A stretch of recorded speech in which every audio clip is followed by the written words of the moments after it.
Hi guys, hope you're well. Welcome back to the barn. I've got a delivery from Screwfix. So this is the first delivery I've got from the new Screwfix France. Due to the B word, it's increasingly difficult for UK companies to get goods out of the UK. So they've all opened places in France. So Screwfix have opened, and also Tool Station have opened in France. Not used them yet, but the process is pretty much the same as the UK.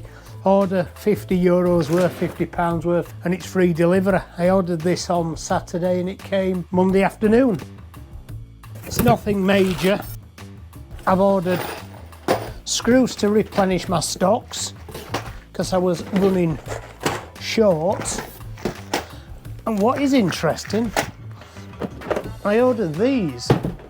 Now I've got some of these in the small loft workshop and I keep buying them when they're on offer at Screwfix. Usually about, I think sometimes it's on for like £12 if you buy two. But these were €11 each. So just to make my €50 worth, I bought two of them. So I'm always short of storage, and that's it. The rest is cardboard packaging, which will go on the compost. Talking about storage, I've been busy and I've got something to show you. So I spent a day yesterday doing woodwork without actually filming anything, which is the first time I've done that for a long, long time. So in here, the storage side, it's all very neat and very tidy. I built these shelves with things I had lying around, so nothing in here is new. So basically, we've got the piece of melamine, that was the top from the bench that was here previously. I cut a piece of what was the stud down into 3 pieces of 2.5 inch, and I also use them for the supports. I've got some old flooring boards which were previously up there supporting some bits of pipes. All these boxes have come from the garage, so the garage is now looking increasingly empty, which means that I've actually got a new project to start in the garage, which actually might be the first full project I do in this workshop, and then various bits and pieces. So I've still got this side to do, which is still the same, less a few bits that have migrated over to the other side. So that means the next job is to demolish the old partition and then reveal how big the workshop will actually be. First thing I need to do is take these shelves down that I put up at Christmas, because they're going to go in there. Now the only hard thing about taking this partition down is because when I concrete the floor in that side and then in this side at Christmas, these boards are all concreted in, so I'm going to have to cut them boards off with the multi-tool at floor level, which is always nice because it's a lovely noisy tool, and then I can release them boards off the frame and then cut through the studs at the base. What will be interesting when I do that is how level the floor is between the two spaces. I expect them to be a bit unlevel, but I'm hoping that the far side is lower than this side, and then I can just screed over it and cover the discrepancy up. So right, let's make a start and take these shelves down.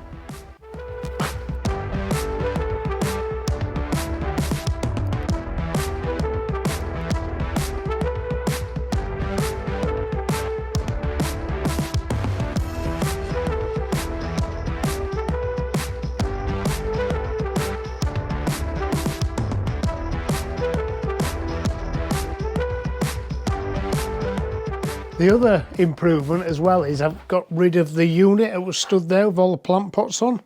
So I can actually walk through between the two spaces.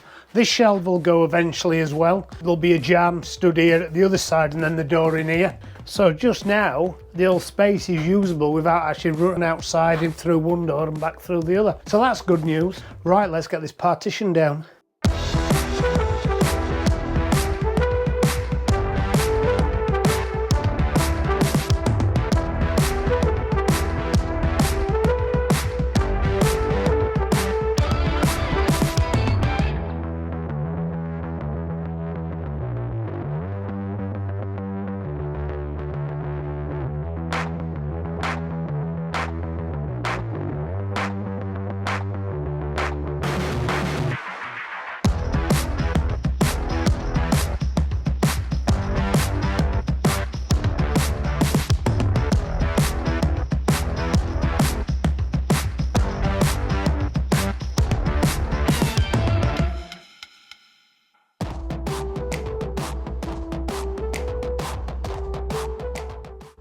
Okay, so that's the old dividing wall down.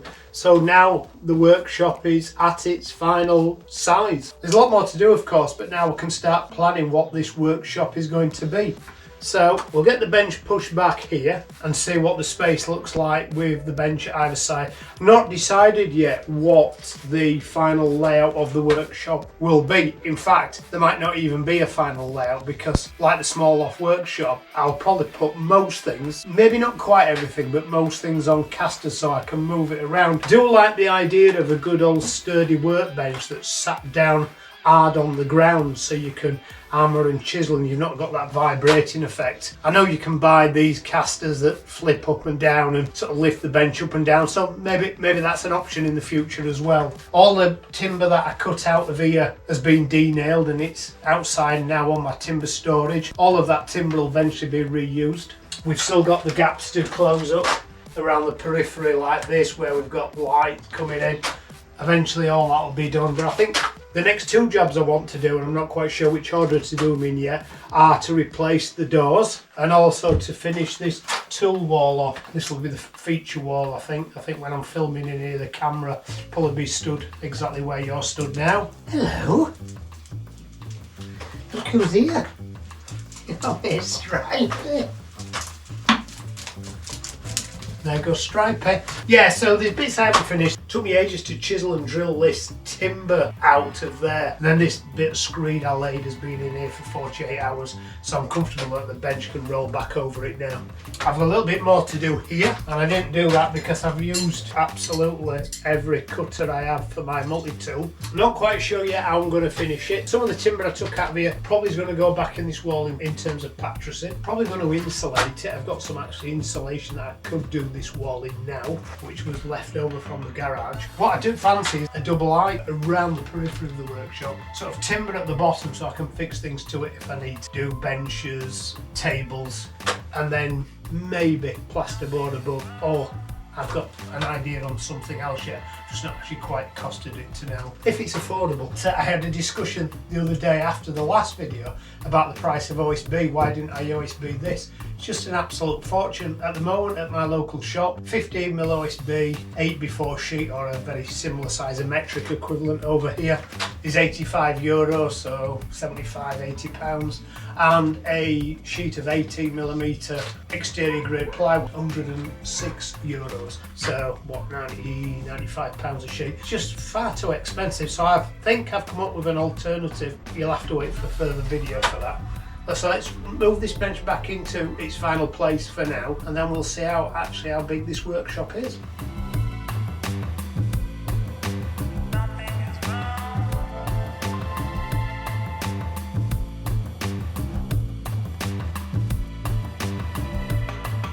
Okay, so pretty much that's how it's going to be at the moment. From the inside of the stud we are at, depending on if you're an imperial or a metric person, 2.92 metres or 115 inches. From front to back we are at, we're at 5.2 metres, which is about 17 feet. So that's about 170 square feet. In terms of the small loft workshop, I'm about 3 foot longer and I'm 4 foot wider, and of course I've not got the triangulation of the roof, probably 3 times the volume of the small loft workshop. So in the next couple of episodes I'll be continuing this wall and also starting to make the doors. Thank you for watching. I hope you enjoyed the series so far. If you have, give me a thumbs up, and if you want to continue to see Gracie, and if you want to see the continuation of this build, then consider subscribing. And until next time, bye.